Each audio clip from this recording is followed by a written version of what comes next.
პროპაგანდისტი ვარ მე პირადად. ქართული ოცნების პროპაგანდისტი შალვა რამიშვილი. მეც. ბაჭო შენ ხარ პროპაგანდისტი? კი. რუსეთუმები. მე ვარ რუსი. მე სხვა შორის დავწერე პოსტი, რომ როცა რუს მეძახიან, მე ვერ ხვდები რატო არის ჩემთვის დამამცირებელი. გერმანიის და საფრანგეთის მთავრობები ჩამოიშალა. პრორუსული ან უკეთ თუ აღწერთ ამ კონფლიქტის მოგვარების მომხრე ლიდერები სოფლიოში პოპულარობას იხვეჭენ. ღია და ფარული რუსული პროპაგანდა. რა განასხვავებთ მათ და რომელი უფრო საშიშია? პირდაპირ პროპაგანდის შემთხვევაში ჩვენ უკვე ვიცით თუ ვისთან და რასთან გვაქვს საქმე. ისინი ღიად აჟღერებენ მკვეთრად ანტიდასავლურ, ევროსკეპტიკურ და პრორუსულ ნარატივებს. რაც შეეხება ფარულ პროპაგანდას, მისი ამოცნობა რთულდება. თავდაპირველად ისინი ქმნიან კონტექსტს, რომელიც ზოგადად მიმოიხილავს სოფლიოში მიმდინარე პროცესებს.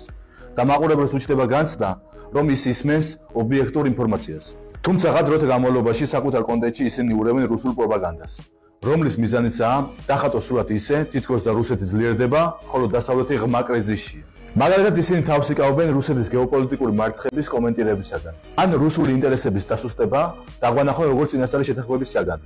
რუსული გავლენების შესუსტების კარგი მაგალითებია მოლდოვა, რუმინეთი, ბალტიის ზღვის რეგიონი, ბალკანეთი, კერძოდ სერბეთში მიმდინარე პროცესები. და ასე შემდეგ. რაც შეეხება ახლო აღმოსავლეთს, პროპაგანდისტები გვარწმუნებენ, თითქოს და ყველაფერი რუსეთის კარნახით მიდის.